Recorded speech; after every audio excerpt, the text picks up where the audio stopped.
Section 1. You will hear a telephone conversation between a woman and a police officer. First, look at questions 1 to 5. For each of the questions, 4 alternatives are given. Decide which of the alternatives, A, B, C, or D, best fits what you hear on the tape, and circle the appropriate letter.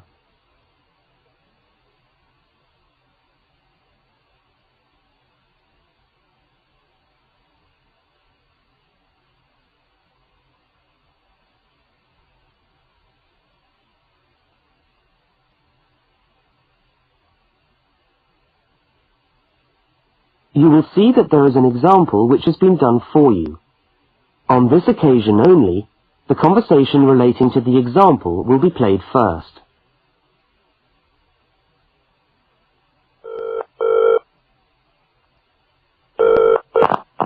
Good evening, City Police Station. Can I help you? Oh, hello. I'd like to report a stolen briefcase, please. Just a minute and I'll put you through. The woman says she wants to report a stolen briefcase, so A has been circled. Now we shall begin. You should answer the questions as you listen, because you will not hear the recording a second time. Now listen carefully to the first part of the conversation, and answer questions 1 to 5.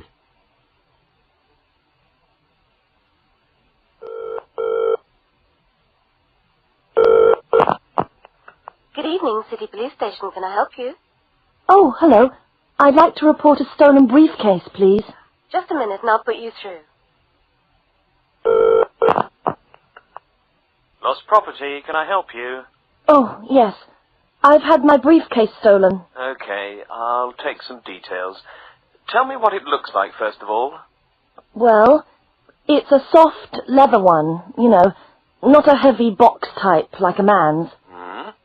And how does it close? It's got buckles at the front, 2 of them. They're gold-plated ones. Fine. Was it locked? No, I'm afraid not. Never mind. Any distinguishing features? Pardon? Any marks or badges on it that make it stand out? Only the brand name. And where's that? It's on the back, at the bottom in the left-hand corner. It's saggy. Oh, and there's a scratch. It's quite bad, but small, directly above the brand name. I did it recently, putting it on my bike. I've got that. So, what did you have inside the briefcase? Well, all my papers from college. It's so frustrating, but thank goodness for computers. I haven't lost them completely. Yes, you're lucky. I had my wallet in my pocket, so I didn't lose that. But there were also my pens, which I got for my birthday, and a novel I was planning to read on the train. Right. Where exactly did you lose the briefcase? Well, I couldn't believe it. I was standing on the platform. It was right next to me. You were holding it? I'd just put it down on the floor, but I could almost feel it beside me. I was watching for my train because sometimes it comes early, and then next time I looked, my briefcase wasn't there. And what time was this? It must have been about 5:20. No, a bit later. I'd say 5:30, because it was just getting crowded, and the train normally comes at about 25 to 6. Before they continue their conversation, look at questions 6 to 10.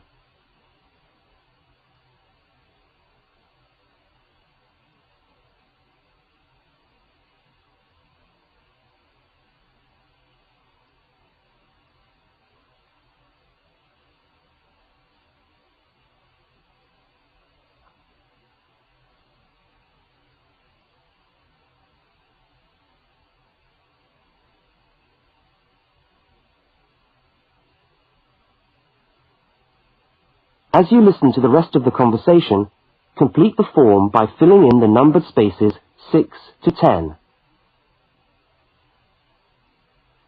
Right. If you'll just give me some personal details. Yes. What name is it? I'm Mary Prescott. Can you spell that? Yes, it's Prescott.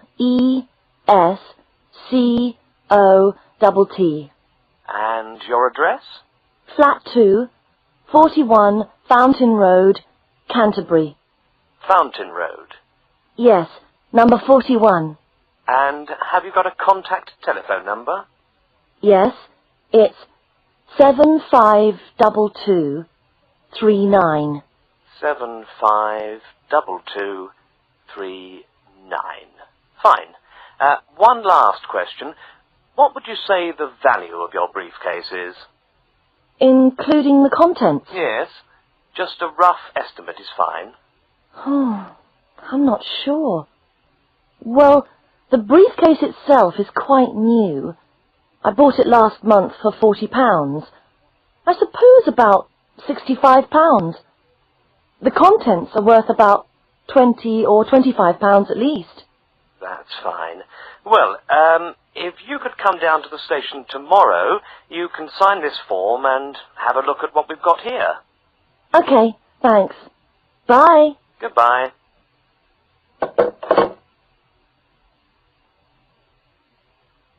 That is the end of section 1.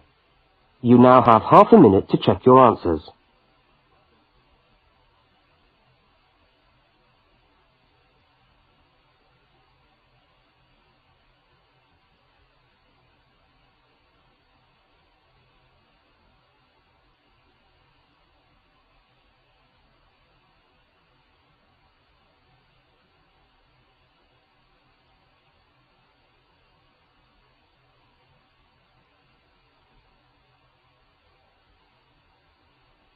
Now turn to section 2.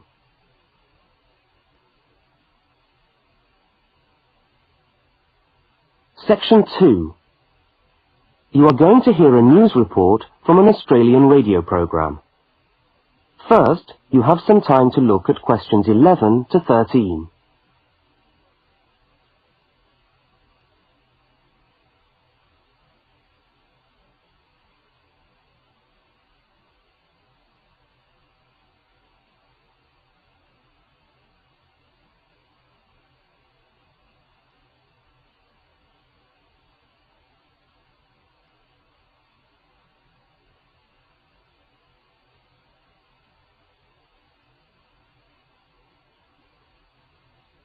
Now listen to the news headlines and tick the 3 other items which are mentioned.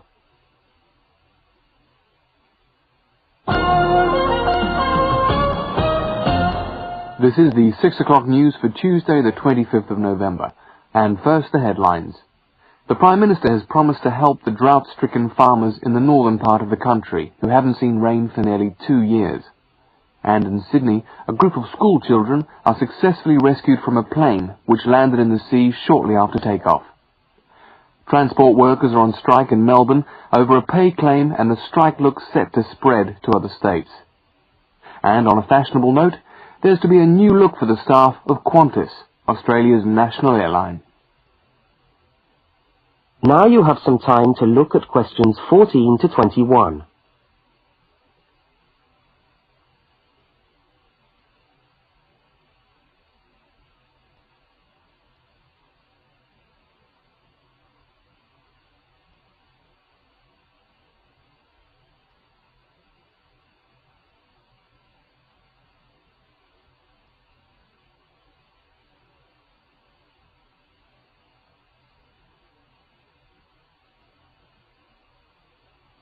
As you listen to the rest of the news, complete the notes in the spaces provided.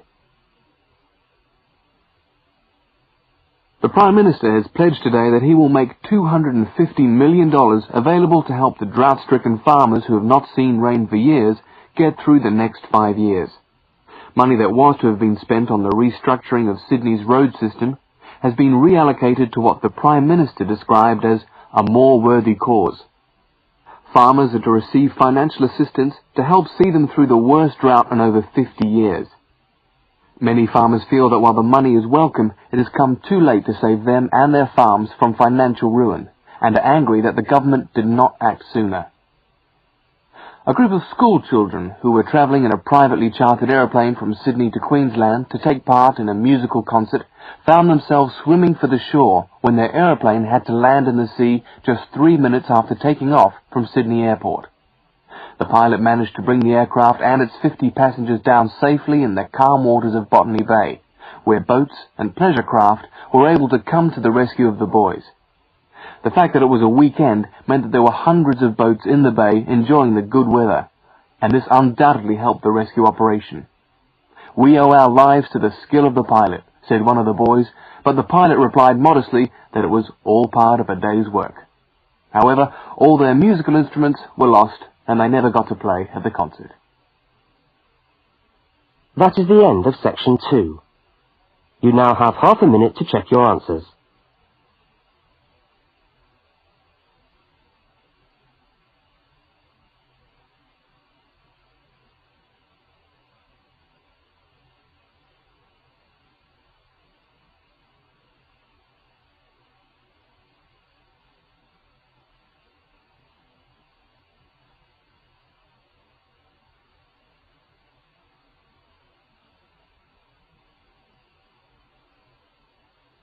Now turn to section 3.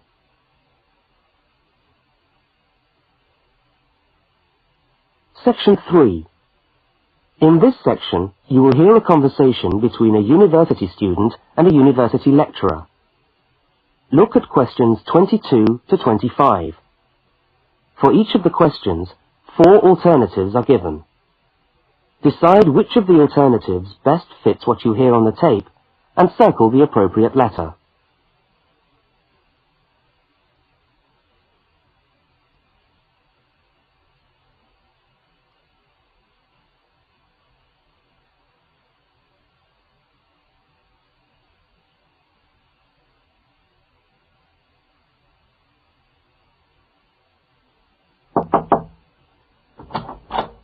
Hello. Can I come in? Oh, yes, come in. How can I help you? I was looking for the economics office. I've been all over the arts faculty building looking for it, but I could only find the School of Accounting and Economic History. Is this the right place? Yes, this is the School of Economics. Oh, good. I'm a new student, and I was wondering if someone could give me some information. Well, I might be able to help. I lecture on that program. What do you need to know? Oh, quite a few things, actually. Firstly, how many lectures a week do I have to attend? Ah, well, the Economics 1 course is a double unit. So there are 2 lectures a week and 1 tutorial. Oh. The lectures are scheduled for Tuesday and Thursday. What time? Let me see. You know, this information is all in the handout, which you should have received yesterday at the orientation meeting. Was there a meeting yesterday? I didn't know about that. No one mentioned... Yes, there was. But never mind. Now, lectures are at 4 in the afternoon. Oh, 4's a bit late. I've got a part-time job that starts at 4:30. Well, you can't be in 2 places at once, can you? And attendance at lectures is necessary. We expect at least 90% attendance at this university, you know. 90%? That's high. Do they enforce that rule? Yes, we do. We're pretty strict about it, actually. And what times have been set down for the tutorials? Do you have that information? That's a very well-attended course, so there's a number of tutorial times. Monday, Wednesday and Friday, all at 9 o'clock. Yours will be allocated at the first lecture. Can't I choose the time? Maybe, maybe not. You'll have to talk to the lecturer on the course. Dr. Roberts is his name. Oh, okay. Now look at questions 26 to 31.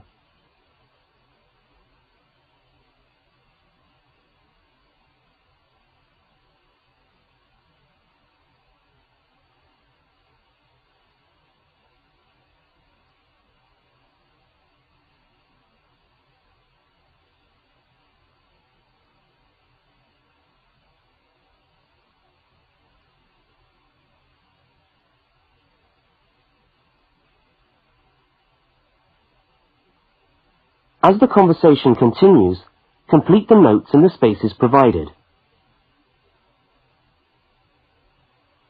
Anything else I can help you with while you're here? Well, yes, actually. Do you know what the course requirements are? I mean, how much work is expected for this course? Well, you have to complete a tutorial paper. What does that involve? Well, it's a piece of work on a given topic based on some set reading texts. You'll have to give a small talk to your tutorial group. Oh, how long does that have to be? Oh, about 25 minutes usually. I have to talk for 25 minutes? Yes, that's right. And then you have to write up your piece of work and give it to the lecturer to be marked. Right. And is that all? No! You also have to complete a 3,000-word essay on a topic. Can I choose the topic? Yes, usually you can. Right. That shouldn't be too bad. And in addition to that, there is an exam. An exam? What sort of exam? Well, it's an open book exam. Does that mean I can have the textbook with me during the exam? Yes, that's right. And can you give me any idea about the content of the first year of economics, so that I can get into some reading? Well, you'll be getting the reading list next week when lectures start. All the books are in the library. Yes, but won't everyone else take them out as soon as they get the reading list too? Well, yes, they might. But most of the important ones are held in closed reserve. That's a part of the library where you can go to read books, but you can't take them out of the building. What did you call that section of the library? Closed reserve. However, we do recommend that you buy the core books. You'll find them useful, and you'll need them for the exam. Yes, I suppose I will. But what is the focus of the course? Well, the course at this university has a vocational focus. That is, a focus on preparing its graduates for work. So we're orientated very much towards employment. Oh, so my chances of getting a job are good. Well, provided you get good results. Well, look, thanks for your time. You've been really helpful. That's fine. See you next week, then.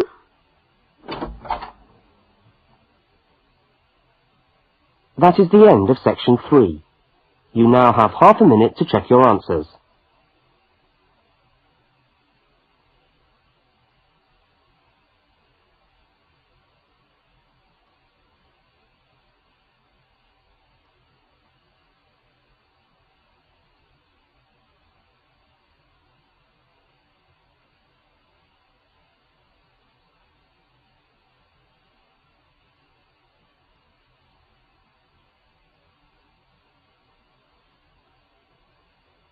Now turn to section 4. Section 4. You will hear a talk given by a university lecturer about the structure of the university. First, look at questions 32 to 36.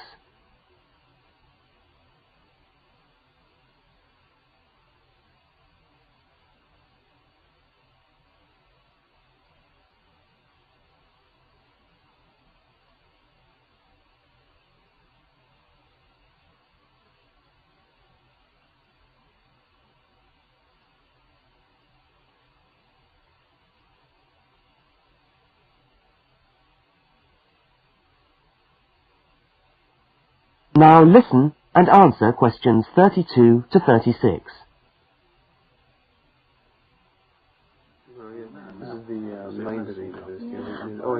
Good morning and welcome to the University of Westlands. My name is Marcia Mayhew and I'm the coordinator of the Bachelor of Social Science degree. This morning I'd like to tell you about the structure of the university and about some of the requirements of the degree that you're about to enter. The Bachelor of Social Science is in one faculty within the university. That is the faculty where I work, known as Arts and Social Sciences. Here on this campus we also have the faculties of Architecture, Law and Science and Technology, among others.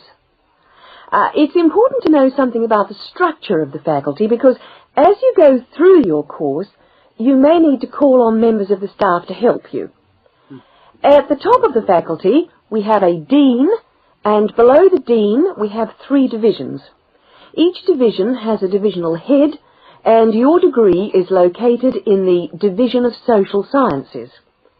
Within each of the divisions, there are the departments, and each of these offers the different degrees. For instance, 2 of the departments which offer the major subjects for your award are sociology and psychology. Each has a departmental head, but for practical purposes, the people you are going to see the most of are myself as coordinator of the social sciences degree, and the actual lecturers who are teaching the subjects that you are taking. For instance, in the first semester, you'll be doing 4 subjects: psychology, sociology, history, and economics. If you have any problems or difficulties, not that I'm anticipating you will, but you never know, then you should go and see your lecturers. For instance, you may find that you can't meet a deadline for an essay, or perhaps you're having problems with attendance. These seem to be the 2 most common problems that students face.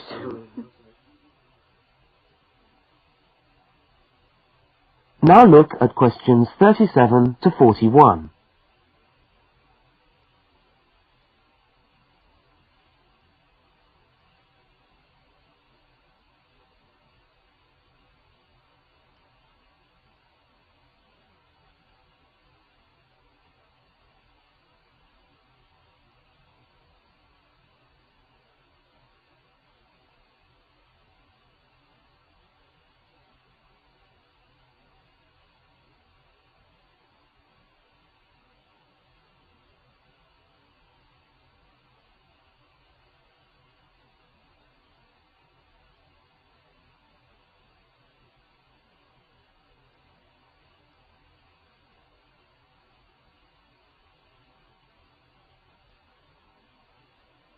As you listen to the rest of the talk, answer the questions 37 to 41.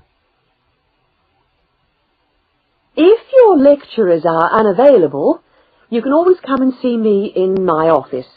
I'm available on Wednesday and Thursday mornings and on Friday afternoons. Outside these hours, perhaps you could ring the secretary and make an appointment.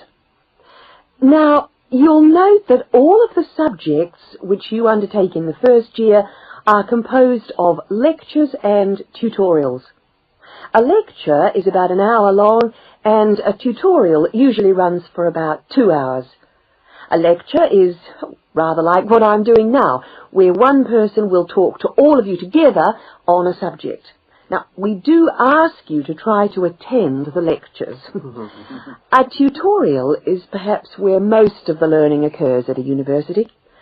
You will be divided into groups of between 12 and 15 students, and each week one of you will have to present a piece of work to the group as a whole, and then the group will discuss what you've said.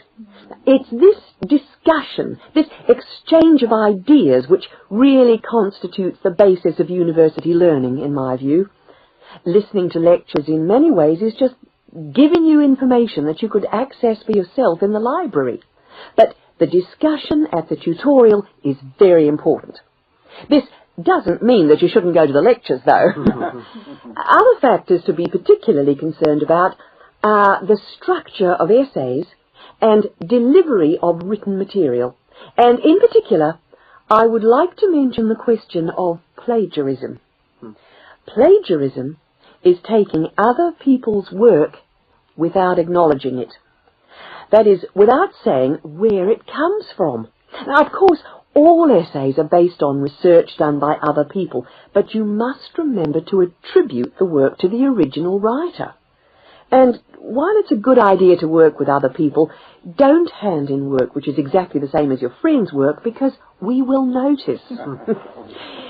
If you don't acknowledge the source of your information, then you run the risk of failing the subject, or in very serious cases, you might be denied entry to the university. Last but not least, stay in touch with us. If things are getting you down, don't go and hide. Come and talk to us about it. That's what we're here for. Right. Thank you very much for coming along today.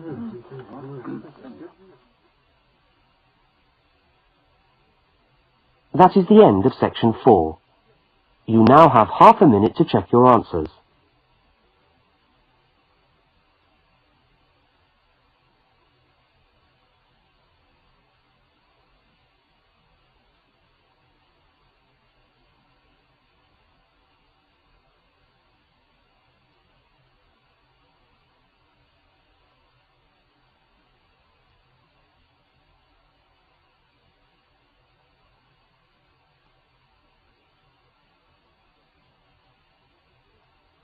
That is the end of the listening test. You now have 10 minutes to transfer your answers to the listening